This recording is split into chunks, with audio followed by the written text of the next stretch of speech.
नमस्कार दोस्तों, आप सभी का स्वागत है मेरे चैनल द इंडियन अपडेट में। तो दोस्तों, आज के इस वीडियो में मैं एक मूवी एक्सप्लेन करने वाला हूँ, मैदान। एक्चुअली मैं इस मूवी को इसलिए एक्सप्लेन कर रहा हूँ ताकि आप इंडियन फुटबॉल हिस्ट्री को समझ पाए। ये मूवी में इंडियन फुटबॉल हिस्ट्री के गोल्डन पीरियड को दिखाया गया है और उस समय इंडियन फुटबॉल टीम के जो कोच थे सैयद अब्दुल रहीम, उनके बारे में भी काफ़ी हद तक बताया गया है। एक तरह से उनकी बायोग्राफी भी है और आप यहाँ पे इंडियन फुटबॉल हिस्ट्री को भी समझ सकते हैं। तो ठीक है दोस्तों, बिना किसी देरी के वीडियो स्टार्ट करते हैं। तो इस कहानी की शुरुआत होती है 1952 समर ओलंपिक से, जहाँ पे इंडियन टीम को बहुत बुरी तरीके से हारना पड़ता है। इनके पास यहाँ पे खेलने के लिए शूज़ तक नहीं थे, वो यहाँ खाली पाँव खेल रहे थे क्योंकि उनके पास यहाँ पे अच्छे क्वालिटी के शूज़ नहीं थे जिन्हें पहन के वो यहाँ फुटबॉल फील्ड में खेल सके। और क्योंकि वो यहाँ 10-1 के गोल से हारे थे, जिस वजह से उनकी बहुत ज़्यादा बेइज्जती होती है और भारत में भी लोगों का फुटबॉल पर से विश्वास उठने लगता है। और इसी दौरान यहाँ पे इंडियन फुटबॉल फेडरेशन भी अपनी एक मीटिंग बुलाती है, जिसमें यहाँ पे फेडरेशन के एक मेंबर शुभंकर यहाँ पे सारा ब्लेम टीम के कोच सैयद अब्दुल रहीम पे डाल देते हैं। यहाँ पे फेडरेशन के बाकी मेंबर्स भी शुभंकर का सपोर्ट करते हैं, पर जो फेडरेशन के प्रेसिडेंट थे वो यहाँ पे रहीम से उनके रीजंस पूछते हैं। तब यहाँ पे सैयद अब्दुल रहीम अपने 3 ऐसे रीजंस बताते हैं जिस वजह से इंडिया यहाँ पे मैच हारी थी। फर्स्ट रीजन यहाँ पे ये था कि इंडियन प्लेयर्स के पास प्रॉपर शूज नहीं थे। सेकंड रीजन ये कि यहाँ पे इंडियन टीम में जो नए टैलेंट्स थे उनको जगह नहीं दी जा रही थी, जो यहाँ पे पुराने खिलाड़ी थे वही यहाँ पे बैठे हुए थे।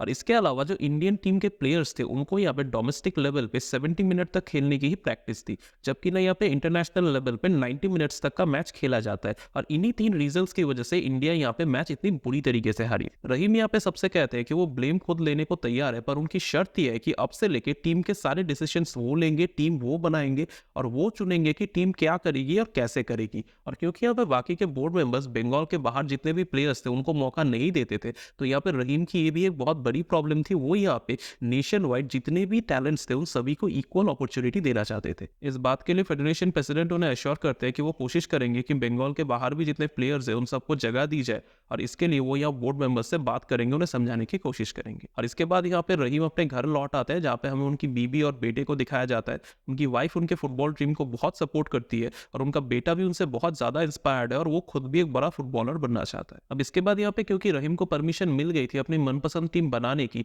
तो वो यहाँ पे 3 साल तक पूरे भारत का टूर करते हैं और पूरे भारत के अलग अलग कोने से अपने पसंदीदा प्लेयर्स को चुनते हैं जो काबिल थे इंडियन टीम में खेलने के लिए, और अपनी ड्रीम टीम वो फाइनल करते हैं। इसके बाद यहाँ पे एक फंक्शन में रहीम जी की मुलाकात होती है एक बहुत बड़े स्पोर्ट्स जर्नलिस्ट मिस्टर राव से। मिस्टर राव भी यहाँ पे इंडियन टीम में सिर्फ बंगाल के प्लेयर्स को चाहते थे, क्योंकि बंगाल से ही फुटबॉल की शुरुआत हुई थी इंडिया में। वो यहाँ पे रहीम जी के सामने ही इंडियन फुटबॉल टीम को बहुत ज्यादा क्रिटिसाइज करते हैं, उन्हें बहुत ज्यादा बेइज्जत करते हैं, जिससे यहाँ पे गुस्सा होकर रहीम जी उन्हें सीधा कह देते हैं कि वो यहाँ पे फुटबॉल से अपनी राय बाहर रखे, क्योंकि उन्हें यहाँ पे फुटबॉल के बारे में ज्यादा जानकारी नहीं है। और जाहिर सी बात है, ये सब सुन के यहाँ पे राव जी को बहुत ज्यादा गुस्सा आता है और उनका ईगो भी हर्ट हो जाता है, और वो आगे चल के तो इसका रिवेंज लेने ही वाले थे। अब इसके बाद यहाँ पे 1956 समर ओलंपिक्स की शुरुआत में इंडिया यहाँ पे ऑस्ट्रेलिया को बुरी तरीके से हरा देती है। अब ऑस्ट्रेलिया को यहाँ पे विश्वास ही नहीं हो रहा था कि वो इंडिया से हार गए थे, इसलिए वो यहाँ पे रीमैच की डिमांड करते हैं, पर रीमैच में भी इंडिया उनको बुरी तरह से हरा देती है। बट अनफॉर्चुनेटली यहाँ पे जो फाइनल मैच था उसमें जाके यहाँ पे इंडिया हार जाती है, और जिस वजह से यहाँ पे राव को एक मौका मिल जाता है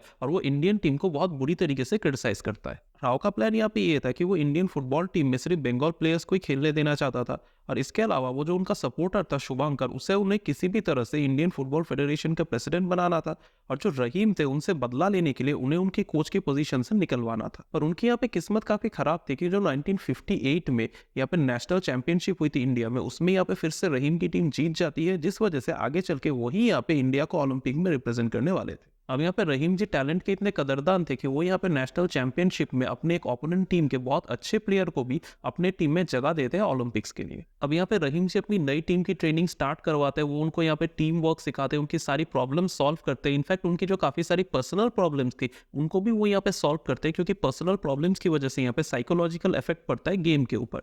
इसके बाद दोस्तों यहाँ पे फाइनली 1960 का टाइम आता है, जब यहाँ पे फिर से समर ओलंपिक्स शुरू होती है। यहाँ पे इंडियन टीम ने बहुत अच्छा परफॉर्म किया और उन्होंने फ्रांस जैसे इतने स्ट्रॉन्ग टीम को भी जीतना बहुत ज्यादा मुश्किल कर दिया था, और फिर भी यहाँ पे दोस्तों अनफॉर्चुनेटली इंडिया इस ओलंपिक में भी हार गई। अब क्योंकि यहाँ पे रहीम जी अपनी खुद की टीम बनाने के बावजूद भी गोल्ड मेडल नहीं ला पाए थे, जिस वजह से यहाँ पे शुभंकर और उनके बाकी सपोर्टर्स ने फेडरेशन में ये बात उठाई, जिस वजह से फाइनली यहाँ पे रहीम जी को कोच की पोजीशन से निकाल दिया गया। और जैसा कि आप समझ ही सकते हैं, ये यहाँ पे राव का बदला था उनके उस बेइज्जती के लिए। और इसके बाद दोस्तों रहीम जी को क्योंकि काफी टाइम से कफ हो रहा था, तो उन्होंने यहाँ पे टेस्टिंग करवाई, जिनसे उन्हें पता चला कि उन्हें यहाँ पे लंग कैंसर की बीमारी हुई है। अब इन सब की वजह से यहाँ पे रहीम जी को घर बैठना पड़ता जाता है, जिस वजह से वो पूरी तरह टूट जाता है और उनकी वाइफ भी देखती है कि किस तरह से उनके हस्बैंड ना सिर्फ यहाँ कैंसर से लड़ रहे, बल्कि उनका फुटबॉल का भी जो सपना था वो बुरी तरह टूट चुका है। उनकी वाइफ यहाँ पे अपने हस्बैंड की ये हालत देख के उनको समझाती है, उनको इनकरेज करती है कि यहाँ पे घर में बैठ के मरने से बेहतर है कि वो यहाँ जाके फाइट करे। जिससे इंस्पायर होकर यहाँ पे रहीम जी फिर से कलकत्ता आते हैं और फेडरेशन के प्रेसिडेंट से मिलते हैं ताकि वो दोबारा से कोच की हैसियत से ज्वाइन कर सके।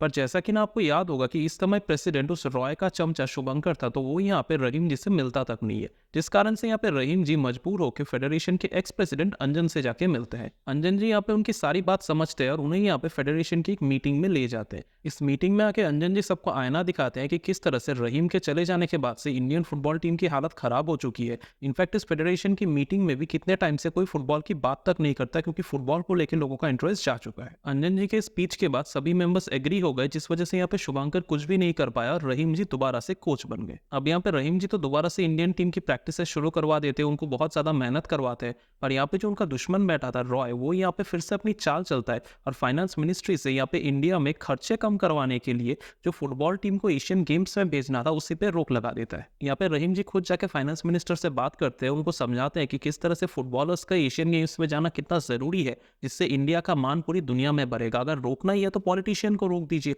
पॉलिटिशियंस को यहाँ पे एशियन गेम्स से मत जाने दीजिए, उनका बाहर जाना थोड़ा बंद कर दीजिए, उससे आपके खर्चे कम हो जाएंगे, वो कटाक्ष में कहते हैं। और यहाँ पे फॉरेन मिनिस्टर उनकी बात समझ जाते हैं, पर फिर भी वो उन्हें परमिशन देने के साथ ही साथ एक लिमिटेशन भी दे देते हैं कि वो सिर्फ अपने 16 प्लेयर्स को ही लेके जा सकते हैं, उससे ज्यादा खर्चा यहाँ पे वो अफोर्ड नहीं कर सकते। तो रहीम जी ने यहाँ पे बेस्ट 16 प्लेयर्स को सिलेक्ट कर लिया एशियन गेम्स में खेलने के लिए। इनफैक्ट उन्होंने अपने बेटे तक को सिलेक्ट नहीं किया, क्योंकि उनको लगा कि उनसे भी शायद बेहतर कोई खेल सकता है। समझ लीजिए कितने ज्यादा इम्पार्शियल थे वो। अब एशियन गेम स्टार्ट हुए, पर गेम्स शुरू होने से पहले ही यहाँ पे इंडियन टीम के गोलकीपर के पैर में चोट लग गई। इस वजह से यहाँ पे रहीम जी को एज गोलकीपर एक दूसरा प्लेयर भेजना पड़ा। पर जब मैच शुरू हुआ तो उनका ये मैच साउथ कोरिया के साथ था और साउथ कोरिया इतना अच्छा खेली कि इंडियन टीम उनके सामने टिक ही नहीं पाई। वो 4-0 से यहाँ पे साउथ कोरिया के सामने हार गई। अब इंडिया अगर अपना नेक्स्ट मैच भी हार जाती है तो उनको यहाँ पे एशियन गेम्स से बाहर निकाल दिया जाएगा। तो यहाँ पे सभी प्लेयर्स एक दूसरे को ब्लेम करने लगते हैं और यहाँ पे रहीम जी आते हैं, उनको समझाते हैं और उनको नई स्ट्रैटेजी देकर चले जाते हैं। इसके बाद उनका अगला मैच यहाँ पे थाईलैंड के साथ था। थाईलैंड की टीम बहुत ज्यादा एग्रेसिवली खेल रही थी, इंडियन टीम के बहुत सारे प्लेयर्स को बुरी तरह से चोटें लगी,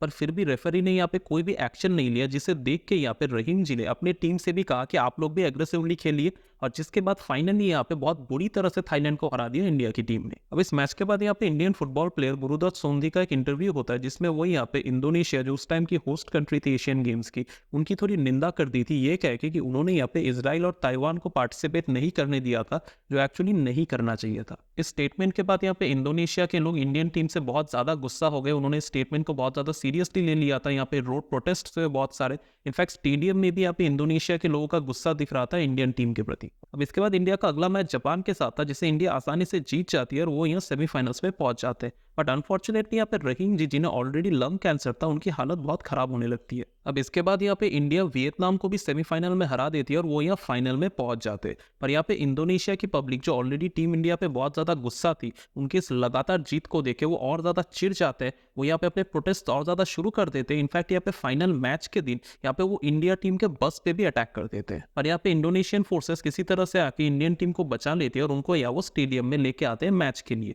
पर यहाँ स्टेडियम में भी जो इंडोनेशियन लोग थे वो यहाँ पे इंडिया के खिलाफ नारे लगा रहे थे, जो इंडिया के लिए एक बहुत बड़ा साइकोलॉजिकल डिसएडवांटेज था। अब यहाँ पे टीम इंडिया का फाइनल मैच साउथ कोरिया के साथ है, पर यहाँ रहीम जी की हालत इतनी खराब है कि उनसे चला भी नहीं जा रहा, वो खड़े भी नहीं हो पा रहे।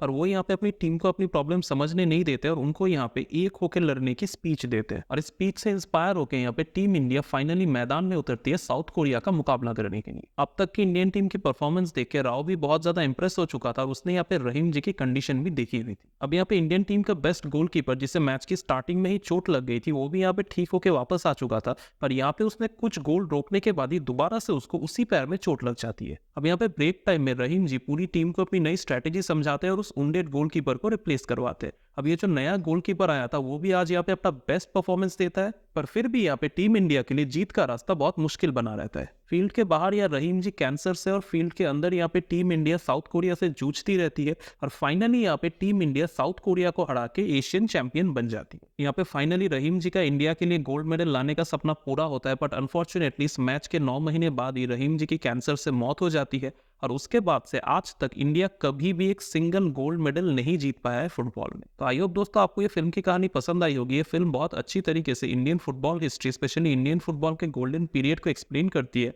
तो ठीक है दोस्तों, आज के लिए वैसे वीडियो यहीं तक था। अगर आपको ये वीडियो पसंद आया हो अभी तक, अगर आप वीडियो को देख रहे हैं तो इस चैनल को सब्सक्राइब कर लीजिए, बेल आइकन भी प्रेस कर दीजिएगा। तो ठीक है दोस्तों, मिलेंगे आपसे किसी और दिन किसी और नए कंटेंट के साथ। तब तक के लिए टाटा बाय बाय, जय हिंद एंड जय श्री राम।